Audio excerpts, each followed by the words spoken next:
betul-betul banget sama-sama satu kelompok ya, sama persis ya. Adalah beberapa yang sama, tapi oke lah. Yang penting kalian belajar, insya Allah. Eh, Recording in progress. Oke, sekarang kita lanjutkan terkait dengan materinya. Namun sebelum itu, sebelum kita masuk ke kegiatan, kita berdoa menurut agama dan kepercayaan kita masing-masing. Eh, Berdoa, mulai. Selesai. Sebelum kita masuk, ada yang mau didiskusikan terkait yang sudah kita diskusikan sebelumnya? Adik-adik kelihatan nggak materinya? Slide-nya kelihatan nggak? Kelihatan, Pak. Kelihatan, Pak. Oke. Ini karbon kemarin sudah. Sekarang ada di mana? Apa yang nampak? Spektroskopi massa, Pak. Oke, berarti oke lah. Oke lah. Eh, Tadi sih sebelumnya kita sudah membahas sedikit terkait dengan dua dimensi sebelum kita masuk ke masa spektroskopi. Saya pikir dua dimensi itu prinsipnya sama dengan satu dimensi. Cuman bedanya kalau dua dimensi itu korelasi antara dua atom ya. Kalau yang satu dimensi itu kita hanya mengukur satu atom saja. Contoh kalau satu HNMR ya itu kita mengukur hanya proton NMR. 13C NMR kita mengukur hanya karbon NMR. Sedangkan untuk depth itu kita mengukur jenis karbonnya, karbon metil, metilen, metin ya, dan juga karbon kuartener. Itu kita mengukur untuk jenis karbonnya. Nah, sedangkan kalau untuk satu dimensi ini sedangkan kalau untuk dua dimensi ini kita mengukur atau kita menganalisis. Nah,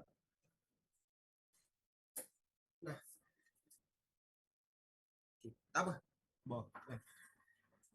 Oke, kita menganalisis terkait dengan korelasi antara dua atom, ya, atau bisa jadi korelasi antara dua, tiga atau empat atom yang lebih. Contohnya kita membahas terkait dengan korelasi HH kosi. Sebentar.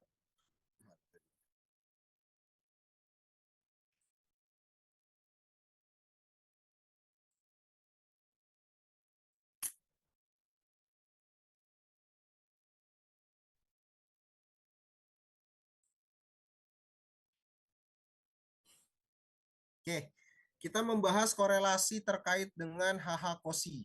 Ini ya, HH kosi. Ini korelasi antara proton dengan proton ya. Jadi korelasi antara proton dengan proton biasa ditandai dengan suatu garis yang garis itu akan memiliki perpotongan. Jadi kita bisa inset di sini proton NMR, di sininya juga proton NMR.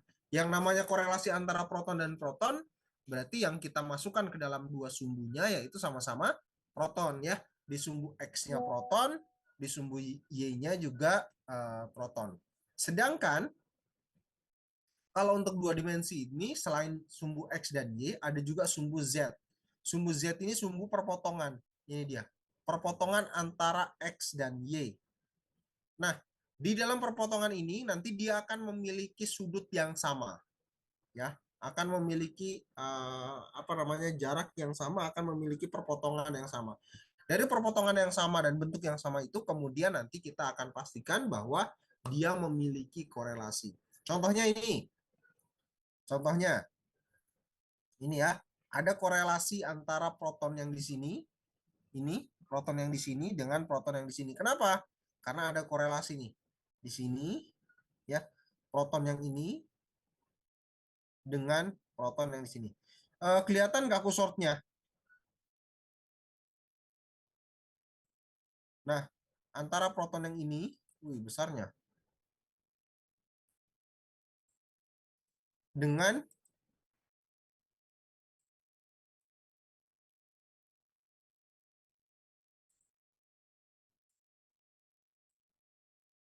proton yang ini. Ini.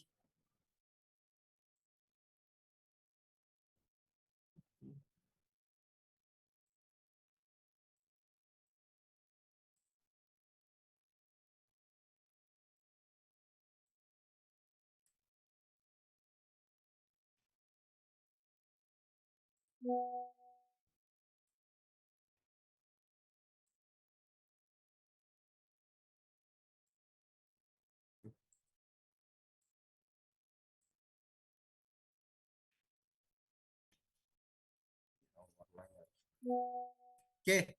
Nah, kita lihat untuk korelasinya antara korelasi ke sini ya, ke sini korelasinya, kemudian ke sini ya, akan mengalami Recording korelasi. stopped.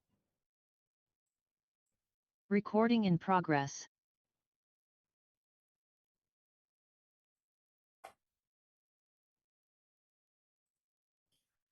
Kemudian kita bisa melihat juga ada korelasi yang lain. Contoh, ada korelasi nih antara proton yang ini dengan proton yang ini. Korelasinya dilihat di mana? Korelasinya terlihat di sini nih. Ada ketika kita bisa menarik garis lurus, ternyata ada korelasi ke sini.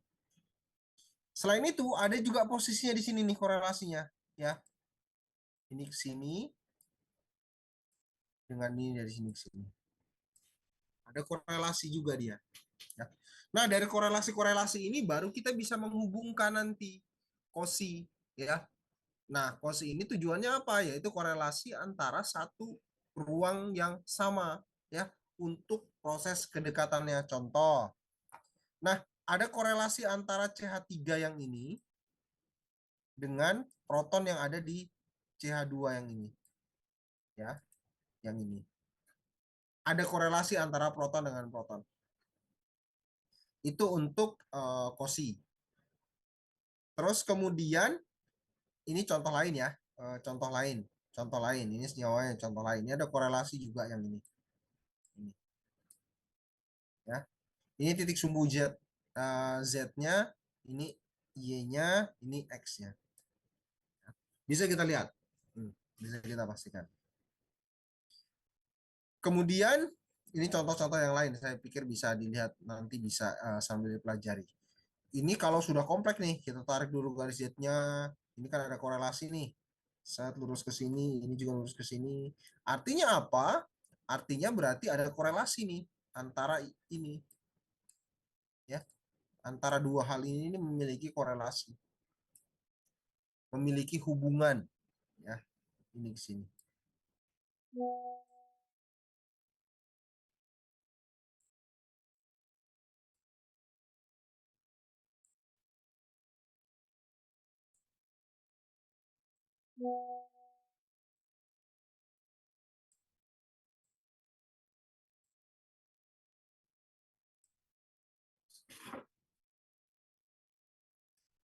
Dari korelasi-korelasi itu baru kita bisa mengetahui ada hubungannya di mana. Contoh, di sini ini kan ada H3. Ini kita bisa lihat ini, H3 nih. Ini kan nomornya H3. Di sini juga ada H3 kan? H3 ini ternyata dia memiliki korelasi dengan H berapa? Ternyata dia memiliki korelasi dengan H4. Mana H4? Ini H4. Ya, ini H4 yang ini. Dia ada korelasi, lihat. H3 ke sini, kemudian ke sini. Nah, dia ada korelasi dengan H4. Lihat ya. Kita lihat. Perpotongannya ini dia ada korelasi dengan H4. Sini ke sini. Artinya apa? Artinya H3 ini, posisi proton yang ada di sini, ini dia berkorelasi dengan proton yang dimiliki oleh karbon nomor 4. Nah, di sini kita bisa tebak jenis korelasinya. Jenis korelasinya apa? Pertama kita harus tahu dulu, ini posisinya di posisi apa? Siklik ya. Sikliknya merupakan siklik apa? Sikliknya merupakan siklik benzen. Kenapa siklik benzen? Ya, karena seperti yang kita tahu bersama, siklik benzen itu harus memiliki 6 siklik, terdiri dari 6 siklik dan 3 ikatan rangkap. 3 ikatan rangkap ini merupakan ikatan rangkap yang paling stabil. Karena apa? delokali elektronnya dia tak akan terus berputar, ya, akan terus berputar. Jadi dia bisa berpindah. Sekarang ketika posisinya ada di benzen, kemungkinan besar cuma ada 4 posisi, ya. Kalau kemungkinan besar ada 4 posisi. Kalau nggak orto, meta, para, ya. Sorry, ada 3 posisi. Kalau nggak orto, meta, para. Kita lihat posisinya, ya. Berapa nilai dari pergeseran ini? Ternyata nilai dari pergeseran ini nilainya sekitar 3,4. Kalau 3,4 atau setara dengan 4, mendekati 4 itu apa namanya nilainya, atau biasa disebut dengan posisi orto, nilai dengan posisi orto. Sedangkan kalau meta itu posisinya 1 sampai 2, ya. Kalau para itu 0, sekian lah, nggak sampai 1. Kenapa? Karena kalau para itu jauh posisinya. Jadi di atas dengan di bawah. Dia betul-betul berseberangan. Ya. Contoh lain, ada korelasi juga nih. Contoh, ini ada korelasi antara 7 dengan 5. Nih, jauh nih. Antara 7 dengan 5 nih.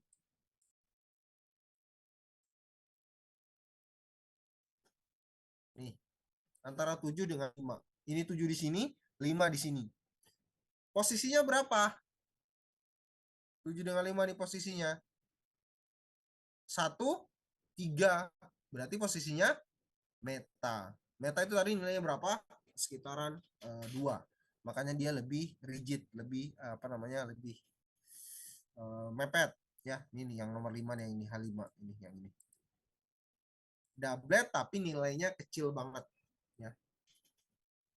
Contoh lain, ada korelasi H8, 8 ini dengan 7 sama, ya. 8 ini dengan 7.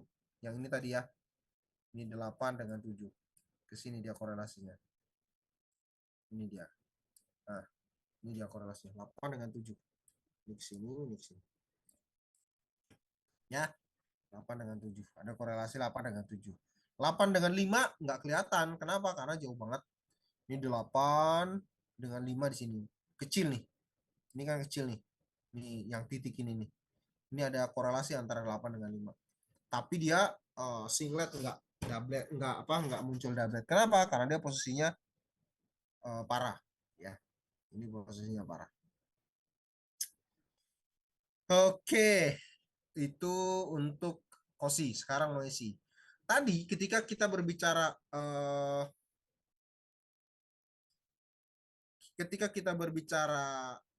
heterosi sama dengan noisy, ini apa sama dengan mana tadi? Heterosi. Nah, ini noisy. Nah, noisy itu mirip dengan COSI, ya. Sama-sama korelasi antara proton dan proton. Cuman perbedaannya, kalau COSI itu untuk mendefinisikan dia dalam struktur planar, tapi kalau seperti yang tadi, ya, orto meta para, kemudian cis trans, terus kemudian posisi no aril, ya, itu ada di posisi planar, ya. Tapi kalau noisy ini untuk mencerminkan korelasi di posisi ruang. Jadi justru malah dia jauh nih. Kalau tadi kan dekat kan antara karbon bersebelahan, ya. Tapi kalau kalau noisy itu korelasinya jauh. Menandakan apa? Menandakan dia sesama ruang. Walaupun dia jauh, tapi dekat dalam ruang, ya. Jadi walaupun dia jauh tetap dekat dalam ruang. Contohnya ini nih, contohnya. Ini dengan ini jaraknya jauh banget. Tetapi dia satu ruang. Kenapa satu ruang? Karena dalam satu kondisi. Lihat. Ya. Posisinya sama. Sama-sama posisinya, ya. Lihat, posisinya sama. Begitu juga dengan ini dan ini. Ini jauh banget nih. Tapi karena posisinya sama, ini dengan ini, makanya dia ada.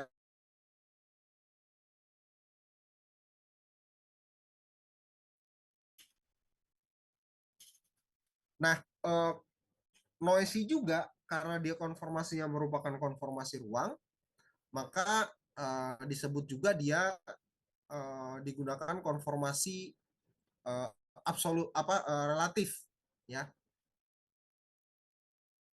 Kalau planar itu sudah mutlak ya, karena datar saja, flat saja, nggak bisa dirubah-rubah gitu. Kalau relatif, dia relatif tuh relatif terhadap apa? Contoh yang tadi ya kita bilang ya, contoh yang ini nih, dua proton yang ini nih, ini kan sama ya secara ruang. Artinya apa? Artinya proton ini sejajar dengan proton yang ini. Artinya proton ini relatif dengan proton yang ini. Tapi dia nggak mungkin relatif dengan proton yang ini. Kenapa? Karena posisinya berbeda. Ini ke kanan, ke sana, sedangkan yang ini ke sini. Posisinya berbeda ruangnya. Ini posisinya alfa, sedang yang ini posisinya beta. Sehingga dia nggak seruangan. Ya. Satunya ke kanan, satunya ke kiri. Ya. Jadi nggak seposisi. Makanya nanti disebut juga dengan konformasi beta ionik atau biasa disebut dengan konformasi beta ya. Nanti ada konformasi alfa, kemudian ada juga konformasi beta ya. Kemudian nanti ditandai dengan garis putus-putus. Itu untuk alfa, artinya apa? Artinya dia menjauhi bidang ruang. Sedangkan kalau untuk beta itu ditandakan dengan tebal ya. Itu artinya dia mendekati bidang ruang. Sampai sini saya pikir jelas, itu perbedaan untuk kosi dan psi. Nah, sekarang kita bahas terkait dengan HM kisi ya. HM kisi ini korelasi antara proton dengan karbon atau biasa disebut HMBC lah, korelasi antara proton dengan karbon untuk menunjukkan adanya posisi apa namanya? Interaksi antara proton. Contoh, ini protonnya di sini posisinya, karbonnya di sini posisinya ya. Tadi yang saya bilang, kalau korelasi antara proton dengan proton, sumbu X dan sumbu Y-nya sama-sama proton NMR. Sedangkan kalau untuk korelasi antara proton dan karbon, yang di atas ini karbon, X-nya karbon, Y-nya proton. Nah, kita bisa lihat nih untuk mengkorelasi. Ternyata karbon 13 ini di sini dia memiliki korelasi dengan proton yang ada di pergeseran sekian. Ya. Yang ada di pergeseran sekian. Artinya apa? Artinya proton yang ini terikat ke karbon yang ini. Atau biasa disebut juga dengan kepemilikan. Ya. Atau biasa disebut juga dengan kepemilikan. Karbon yang ini memiliki 3 jenis proton, karena ini kebetulan ada berapa proton ya, berarti dia memiliki berapa proton yang ada di sini ya.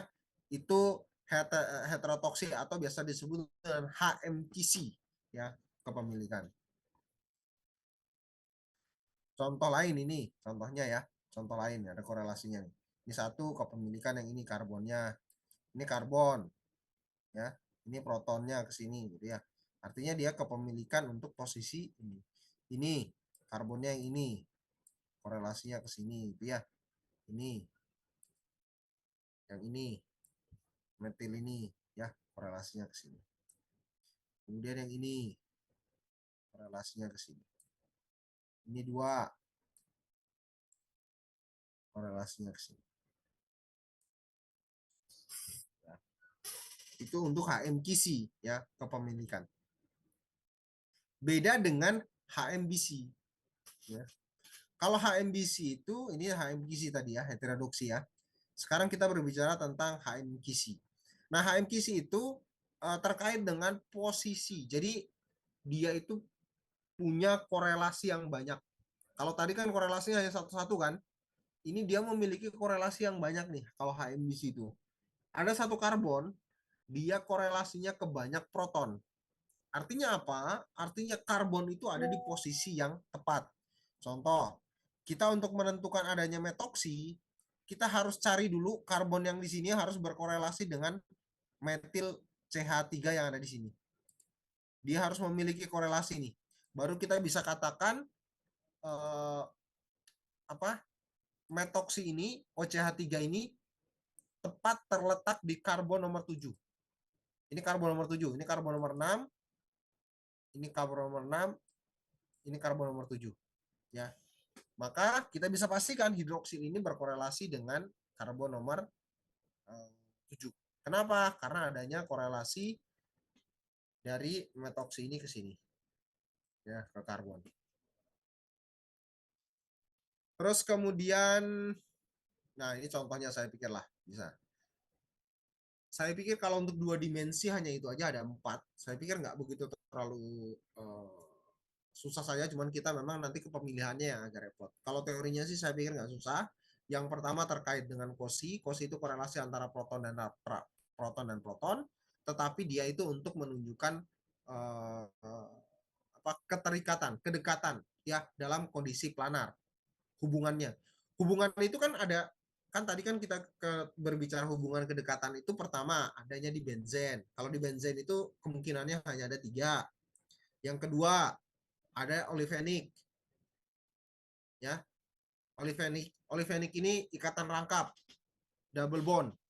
Oke, double bond ini kemungkinannya juga hanya ada 2. Ini kita berbicara planar ya.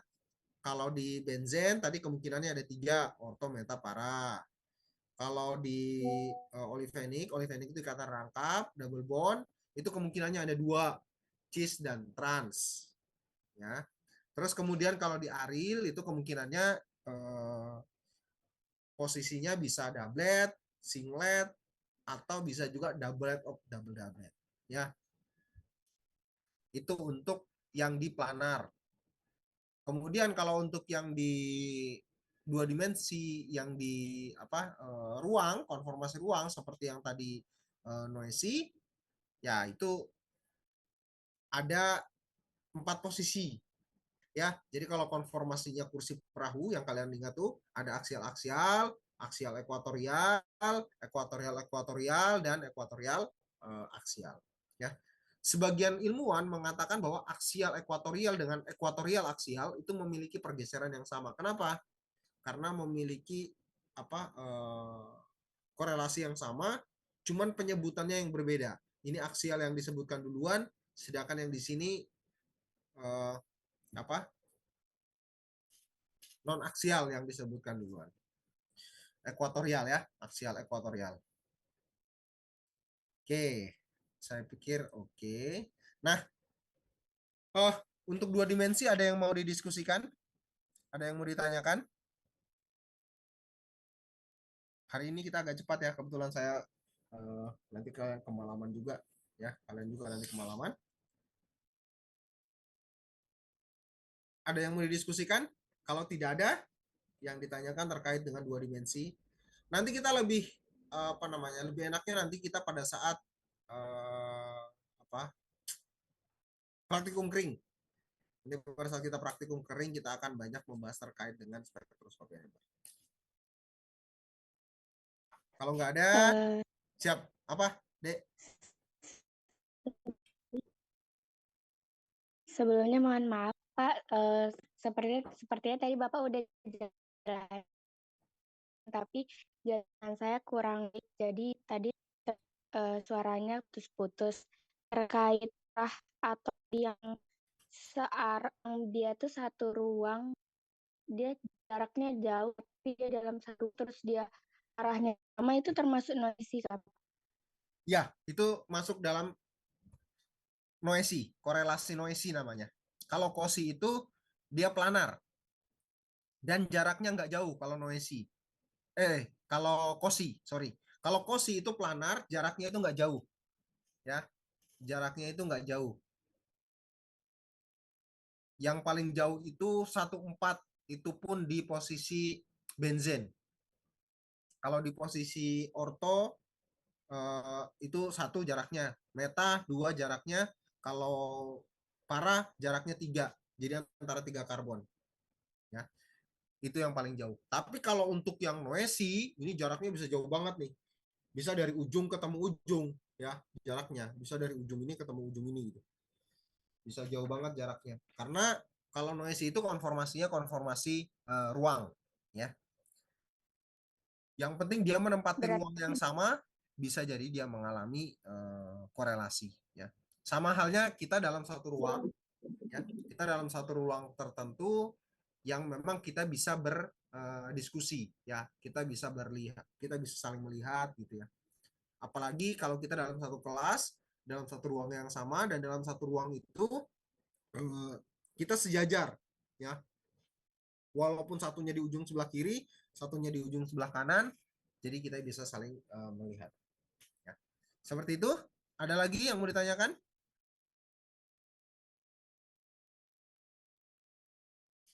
Ada lagi deh yang mau ditanyakan? Berarti jaraknya itu maksimal 3 karbon. Jaraknya apa? Yang itu 3 karbon ya. Putus-putus deh Jarak suaranya. maksimalnya. Diulang. Oh, jarak maksimal.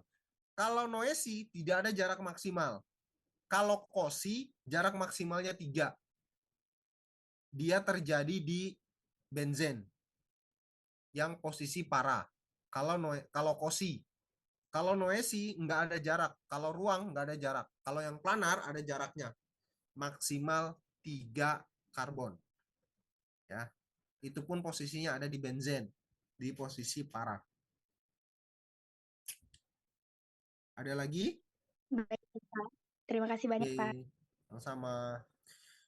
Ada lagi terkait dengan 2D NMR, 2 dimensi NMR.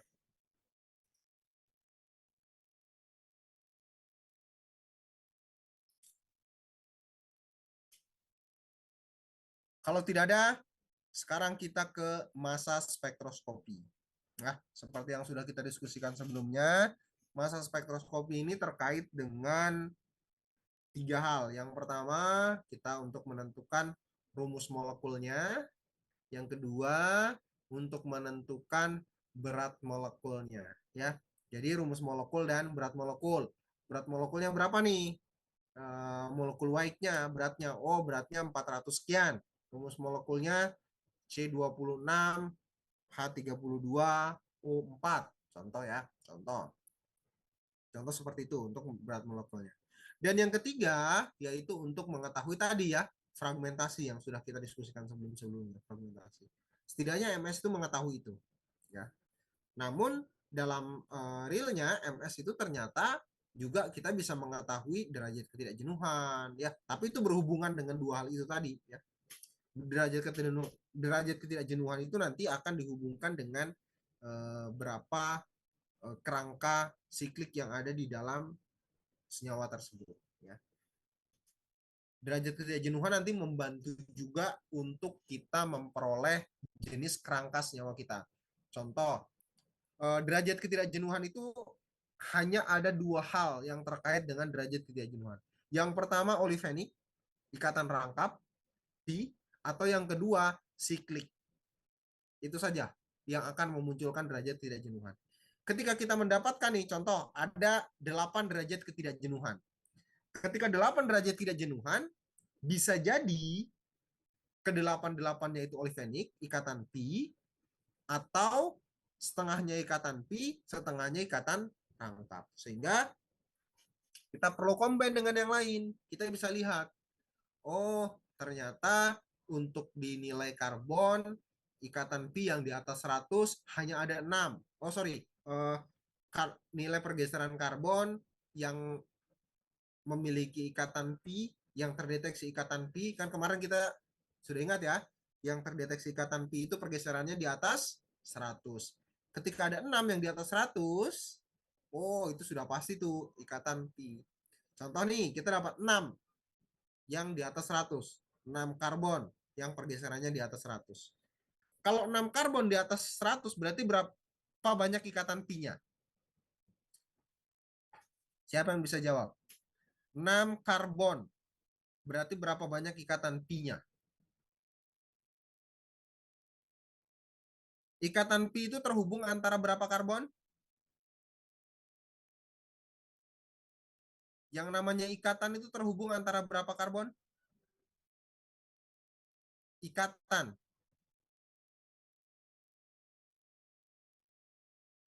Hubungan itu terikat antara berapa individu? 2. 2. Ya.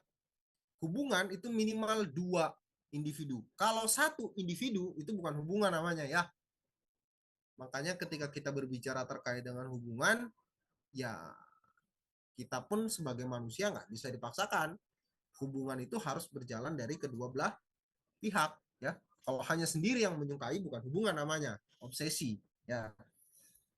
Begitu juga dengan di ikatan pi ini. Ketika ada dua karbon yang saling berhubungan dan terbentuk ikatan rangkap, berarti hanya terbentuk satu ikatan pi. Jadi satu ikatan pi ini menghubungkan antara dua karbon. Jadi tadi kalau ada 6 karbon yang di atas 100, berarti ada berapa ikatan pi-nya? 3, Pak. Ada 3, betul sekali. Ketika ada 3 ikatan pi-nya, berarti sisanya merupakan apa? Ikatan rangkap. 3 ikatan rangkapnya. Ikatan pi-nya tadi kan 3. Tadi kan ada 8 derajat tidak jenuhannya nih. Derajat ketidakjenuhannya itu ada 8. Nilainya ada 8. Sudah dipakai 3 ikatan pi. Berarti sisanya berapa?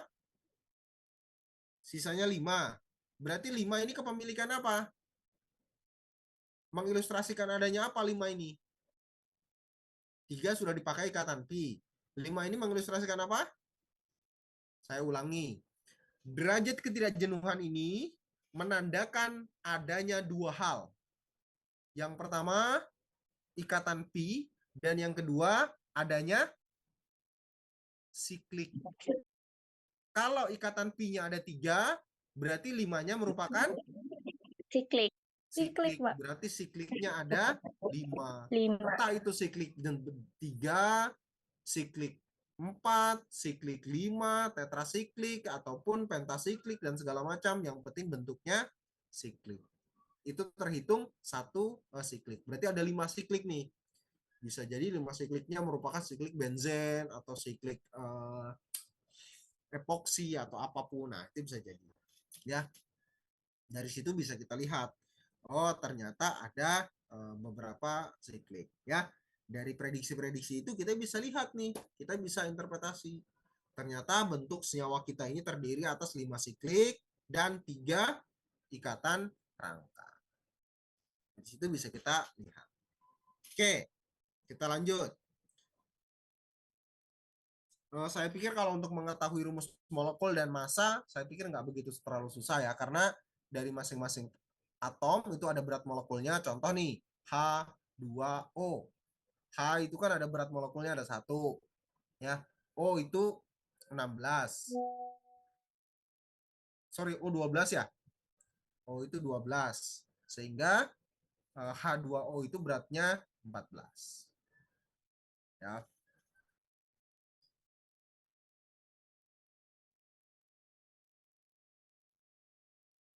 Kita lihat contohnya saja. Ini saya pikir teorinya, ini yang saya bilang tadi, teori inisiasi untuk fragmentasi. Jadi fragmentasi ini ada suatu molekul, ini suatu molekul nih, ya, ada suatu molekul senyawa ataupun molekul tertentu yang kemudian dikenakan energi, ya, yang kemudian ditambahkan dengan energi, tak, ketika dia ditambah dengan energi, dia akan terbentuk pecahan-pecahan molekul. Karena dia terbentuk pecahan-pecahan molekul, maka nilainya menjadi positif. Karena dia menjadi positif, maka berarti ketika dia menjadi positif, berarti dia harus mengeluarkan apa? Mengeluarkan negatif. Yang nilainya negatif itu adalah elektron, ya. Sehingga elektronnya bertambah menjadi 2. 2 ini bisa jadi 2, bisa jadi 3, bisa jadi seterusnya. Artinya dia bertambah. Yang tadinya elektronnya 1 menjadi 2. Ini contoh aja ya. Bisa jadi juga elektronnya nggak 2, karena mungkin molekulnya di sini nggak 1. Contoh molekulnya di sini ada 3. Berarti yang di sini jadinya 4 elektron. Ya. Karena elektron itu bermuatan negatif. Ya. Kalian masih ingat? Ketika suatu molekul tertentu bermuatan positif, berarti dia mengeluarkan apa? Yang ditinggalkan itu apa? Elektron. Negatif, betul sekali. Ketika molekul itu bermuatan negatif, berarti yang dilepas atau yang ditinggalkan adalah yang positif. Jadi kita ingat posisi terkait dengan hukum tentang elektronegativitas, ya. Selalu apa namanya?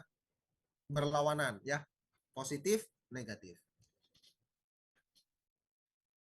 Ketika kita menginginkan positif, berarti yang negatif harus kita tinggalkan. Oke. Ini contoh reaksinya ya.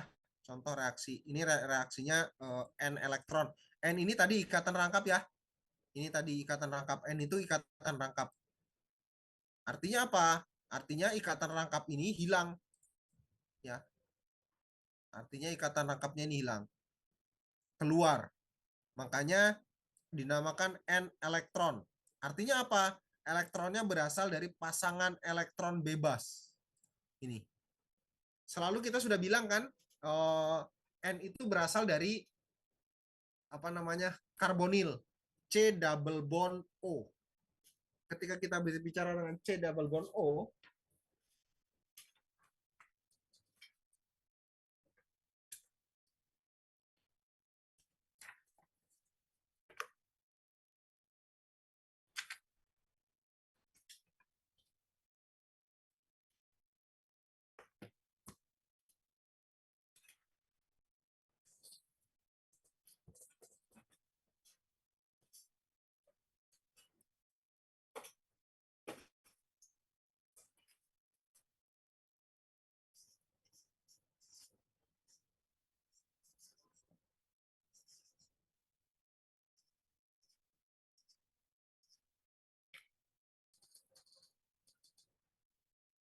oke.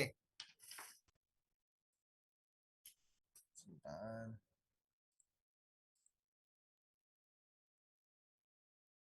Oke, ini kelihatan ya.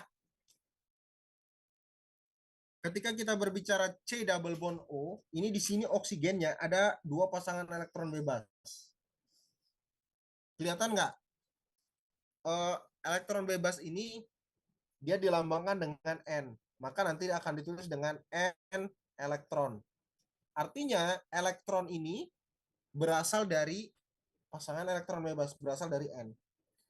Beda dengan ini yang saya bilang tadi nih. Ini sama seperti kita mempelajari pada saat di UV ya. UV kan ada ya, kita mempelajari. Beda dengan ketika dia ikatan rangkap karbon dengan karbon ya. Ini ikatan pi. Karbon dan karbon ini dia merupakan ikatan pi nih di sini. Ikatan pi. Pasangan elektron bebas ini berasal dari pi. Makanya ketika dia keluar menjadi pi elektron. Sedangkan kalau hanya satu, ya pasangan elektron bebas, contoh ini karbon, ini juga karbon. Ini sigma, ya sigma. Makanya ketika dia terlepas, maka dia akan menjadi sigma elektron. Ya, sampai sini bisa dipahami ya. Ini saya pikir insya Allah mudah lah. Ya, sigma elektron. Makanya kita bisa tahu nih, ketika elektronnya dia elektron sigma, berarti dia berasal dari satu ikatan. Ketika dia satu ikatan seperti ini, ketika dia terputus, jadinya apa? Jadinya akan menjadi dua karbon yang terpisah. Ini karbon positif dengan karbon positif. Ya. Ketika dia ikatan pi, dia akan terputus, salah satunya terputus, jadi dia akan jadi tadinya alkena jadi alkana. Jadi ikatan rangkapnya menjadi ikatan sigma saja. Ya. Satu ikatan rangkapnya hilang karena terputus tadi ya. Ini contohnya ini, seperti ini tadi yang saya sampaikan. Ya. Ini terputus, jadinya ikatannya jadi ikatan satu. Ketika ini ikatannya terputus, jadi dia nggak berikatan. Ini nggak berikatan ini ya. Ini nggak berikatan. Satunya CH3, satunya H. Ya. Nggak berikatan.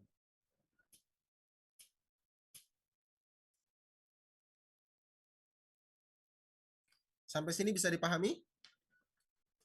Saya. Ini ciri khas untuk fragmentasi. Jadi fragmentasi itu seperti yang saya bilang tadi, pemutusan. Contoh ini pemutusan antara amoniak CH3 CH4. Ini kan CH4 kan yang putus 1H. Jadi CH3 plus H plus. Ini ya. CH3 plus H plus. CH3 plus H ya. Ini makanya disebut dengan fragmentasi. Artinya apa? Dia mengalami pemutusan.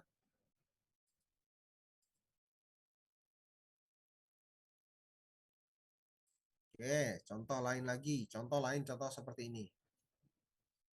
Nah, selain itu, selain pemutusan yang fragmentasi, ada juga fragmentasi pemutusan, tapi namanya efek percabangan. Ini tadi apa ya? Kita kelewatan. Ionisasi. Oh, ini sama. Tapi reaksinya menggunakan air. Saya pikir sama. Kemudian juga tadi masanya 74. Karena keluar airnya, keluar. Jadi masanya 56. Air berat molekulnya 18. Oh, tadi salah saya. Muatan oksigen itu 16 ya. Sorry, salah saya. Bukan yang 12 itu karbon. Lupa saya. Oksigen itu 16 sehingga ditambah dengan air dengan H itu masing-masing satu tapi sejumlah 2. Jadi air itu H2O itu 18 berat molekulnya, lupa saya tadi.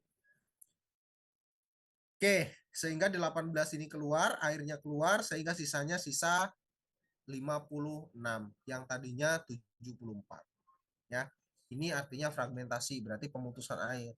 Pemutusan air itu dari mana? Ini hidroksil OH dengan 1H yang ada di sini. Jadi H2O. Jadinya di sini CH-nya 1. Ya. Ini efeknya percabangan. Ya.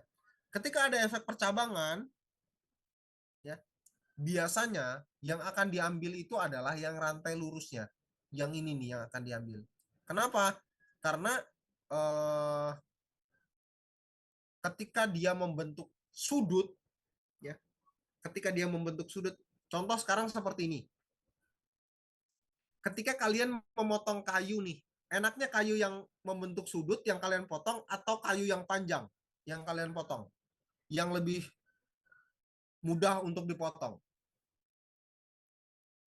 Panjang. Tentunya yang panjang ya, atau mungkin bambu gitu. Bambu yang sudah bengkok dengan bambu yang masih lurus, pastinya yang mudah untuk dipotong itu adalah yang lurus ya. Kenapa? Karena yang lurus itu seratnya juga sama, serasi gitu ya. Seratnya sama. Kalau yang bengkok, ini seratnya juga membengkok. Ketika seratnya membengkok, yang ada di pas lipatan, itu seratnya akan lebih tebal. Itu ilustrasinya seperti itu. Anggaplah ilustrasinya seperti itu. Di sini juga sama. Kenapa kok perpotongannya itu dia pakai yang di sini? Yang apa? Yang lurusnya ini. Kan kerangka dasar lurusnya ini begini kan. Dipotongnya ini. Sehingga terbentuklah seperti ini. Kalau ini kan perbengkokannya. Bengkok. Oke. Ini contoh lainnya nih, contoh. Nih, contohnya nih. Ini dipotong malah 2 pemotongannya. Ada dipotong metilnya, kemudian dipotong etilnya. CH3 sama C2H5. Ini ya, CH3 sama C2H5. Jadi dalam satu waktu tertentu, ini ada amin, ya, NH. Ada amin, NH. Ini efek hidroatom. Hidroatom itu atom-atom nitrogen ya yang memiliki elektronegativitas. Contohnya itu tadi ya seperti yang saya bilang. Dia ada ikatan nitrogen itu punya berapa pasangan elektron bebas sih nitrogen? Siapa yang masih ingat? Ada berapa pasangan elektron bebas nitrogen?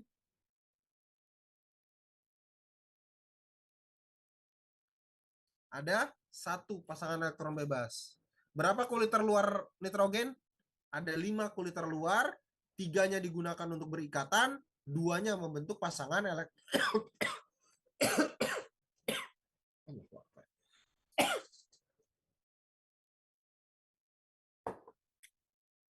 2-nya membentuk pasangan elektron bebas. Ya.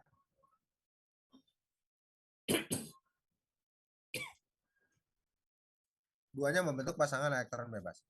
Oke.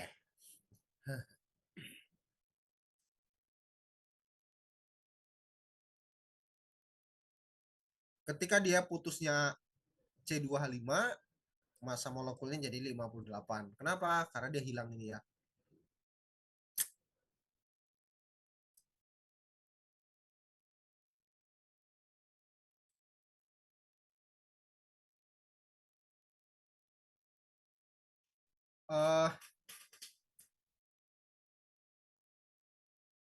Satu hal yang harus kalian pahami, ya pemutusan fragmentasi di posisi alfa itu kalau dia heteroatom atau ada nitrogen, mutusnya itu adalah karbon yang di samping nitrogen. Contoh, kalau di sini kan karbonnya ini ya. Ini karbonnya nih. Dari sini sampai ke sini. Kemudian ke sini kan nitrogen. Yang putusnya itu nggak bisa mutusnya di sini dengan nitrogennya. Nggak bisa. Yang putusnya adalah karbon yang di sebelahnya, karbon yang terikat oleh nitrogen. Berarti hanya satu yang bisa terputus di sini. Kalau di sini, berarti dua karbon yang terputus. Semakin panjang, semakin banyak dia yang terputus. Yang terputus adalah di sebelah karbon yang terikat nitrogen. Seberapapun banyaknya karbon yang di sini, semuanya akan terputus. Itulah efek heteroatom. Ini ada 3 kemungkinan efek heteroatom tuh. Bisa jadi dua-duanya sama-sama terputus, atau bisa jadi salah satunya saja yang terputus. Entah itu yang ini ataupun yang ini. Dalam kasus ini dijabarkan dua-duanya. Kalau terputusnya yang terputusnya C2H5, ya, etana, dia akan menjadi seperti ini. Nah, satu hal lagi yang perlu kalian cermati, ketika fragmentasinya itu terbentuk di heteroatom, heteroatom itu nitrogen, kemudian ada oksigen, ya, dia akan terbentuk double bond di sininya. Kan tadi terputus di sini. Ketika terputus di sini, kan seharusnya CH-nya jadi CH3 kan? Kalau dia sudah terputus. Tapi nggak berlaku itu. Tetap dia CH2, namun dia akan terbentuk satu ikatan rangkap antara karbon dengan nitrogen. Ya. Jadi akan terbentuk ikatan pi antara karbon dan oksigen seperti ini. Ini kebalikannya. Kenapa? Karena yang terputus yang di sini. Ini metil yang terputus sehingga olefeniknya ikatan rangkapnya ada di posisi sebelah kiri. Sedangkan kalau yang ini posisi sebelah kanan. Ini penataan ulang, ya. Penataan ulang itu ketika itu tadi tetap berhubungan dengan pasangan elektron bebas. Jadi semua ini yang tadi kita diskusikan ini itu berikatan dengan pasangan elektron bebas ya. Kebanyakan berpasangan dengan elektron bebas. Ada pasangan elektron bebas N, ada juga pi, ada juga sigma. Ya. Ada 3 hal tadi yang berkaitan dengan fragmentasi. Ini berkaitan dengan pasangan elektron bebas di N. Ya. Penataan ulang. Penataan ulang ini dia akan keluar ke sini, ini dia akan terbentuk ikatan rangkap. Ini terbentuk ikatan rangkap, di sini juga akan terbentuk ikatan rangkap. Putusnya di sini. Ya. Ini ikatan pi ini karena dia terlepas, ini kan N-nya terlepas kan ya nanti. N-nya terlepas. Ya. Ketika N-nya terlepas, otomatis ikatan pi ini naik ke atas. Jadi hidroksil. Hidroksil. Di sini mengalami pemutusan di CH2 yang ini. Sehingga di sini jadi etena. Ya, ini jadi etena. C2H4 ya. Di sininya menjadi C2H4O ya.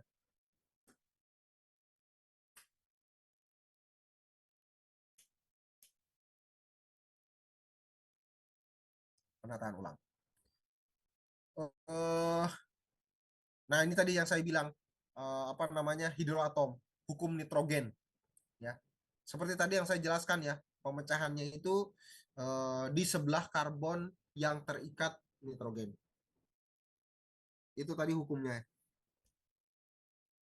Ini tadi yang saya juga sudah jelaskan derajat ketidakjenuhan. Derajat ketidakjenuhan itu atau biasa disebut double bond equivalent itu merupakan jumlah dari apa namanya? Jumlah dari banyaknya elektron pi dengan siklik ya.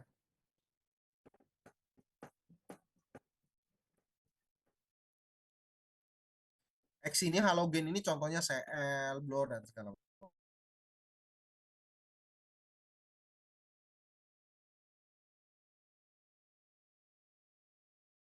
Mana soalnya? Nggak ada ya, saya mengumpulkan soal di akhir. Oh. Oke, sampai sini ada yang mau didiskusikan? MS? Nggak terlalu susah kan? Nggak ribet dah MS tuh kita pelajari. Spektroskopi itu nggak ribet kok. Yang penting kita tahu clue-cluenya saja. Kita review sebentar yuk. UV itu yang dideteksi apa? UV itu yang dideteksi adalah gugus kromofornya.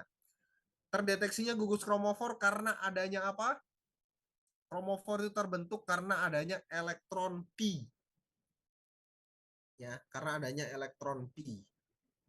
Semakin banyak elektron pi, semakin banyak ikatan pi-nya, sorry bukan elektron. Semakin banyak ikatan pi-nya, maka nilai pergeserannya akan semakin besar. Pergeserannya akan bertambah terkait dengan konjugasi. Semakin banyak konjugasinya, nilainya akan semakin bertambah. Itu UV. Ya. Sekarang kemudian IR. IR itu apa yang terdeteksi? Karena adanya apa? Karena adanya vibrasi. Karena adanya getaran antara ikatan dari masing-masing atom. Atom dengan atom, ikatan, terbentuk ikatan. Karena terbentuk ikatan ini sehingga memiliki getaran, ciri khas getaran yang berbeda. Getaran antara dua dengan satu ikatan itu memiliki getaran yang berbeda. Walaupun sama-sama karbon. Kemudian ada ikatan karbon dengan oksigen, dengan karbon dengan nitrogen, memiliki getaran juga yang berbeda. Dari getaran-getaran itu makanya terdeteksilah menjadi suatu panjang gelombang. Panjang gelombangnya minus ya. Makanya dia pergeserannya dari kecil ke besar, dari kanan ke kiri ya. Itu IR. Kemudian NMR. NMR ini untuk mengetahui tadi ya substruktur dan juga kerangka dari strukturnya. MS untuk mengetahui apa? Berat molekul, rumus molekul, dan fragmentasi. Sampai di sini ada yang mau ditanyakan? Ada yang mau didiskusikan?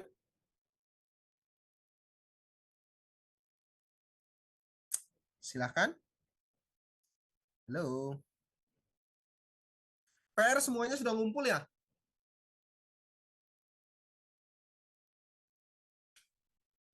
Insya Allah seharusnya sudah semua, Pak. Oke. Yang kelas 2018 juga sudah ya ngumpul ya semua ya? Oke.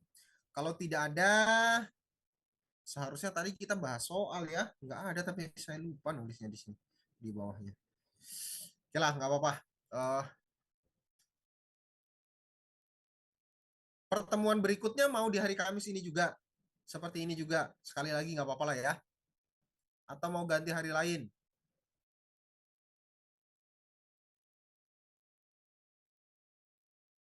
Silakan. Mohon maaf, kemarin Kalian. itu kita udah diskusi. Kalau untuk jam siang itu kami susah ketemu jadwal kosongnya, Pak, karena banyak yang full dari Senin sampai Ya, Sabtu, tabrakan. nggak apa-apa. It's okay. Kalau misalnya hari seperti ini nggak apa-apa. Sekali lagi nanti ya pertemuan ya. Sekali lagi dua dimensi sudah, NMR sudah. Sekali lagi nanti kita implementasinya. Ya, nanti kita membahas terkait jurnal, kemudian implementasinya, dan juga nanti terkait dengan struktur aktivitas relationship-nya. Kalau sempat nanti kita akan bahas.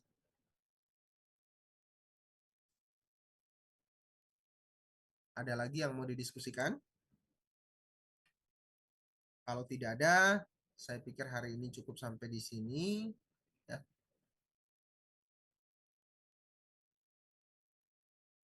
Ada? Nggak ada ya? Kalau nggak ada, saya akhiri. Saya mohon maaf apabila ada kesalahan. Mohon maaf juga malam-malam kalian harus kuliah ya. Memang karena kondisi kita. Saya juga mohon maaf karena memang saya nggak ada di Samarinda. Sehingga kita nggak bisa ketemu online. Mohon maaf. Sehingga kita nggak bisa ketemu offline ya. Nggak bisa tatap muka langsung. Tapi oke lah, dengan tidak mengurangi rasa hormat, kita bisa diskusi, kita bisa sama-sama sharing, kita bisa sama-sama mempelajari apa yang memang sepatutnya kita pelajari. Mudah-mudahan kedepannya ilmunya bermanfaat. Akhirnya saya mohon maaf dengan kesalahan. Saya tutup. Assalamualaikum warahmatullahi wabarakatuh. Terima kasih semuanya. Waalaikumsalam. Terima kasih banyak.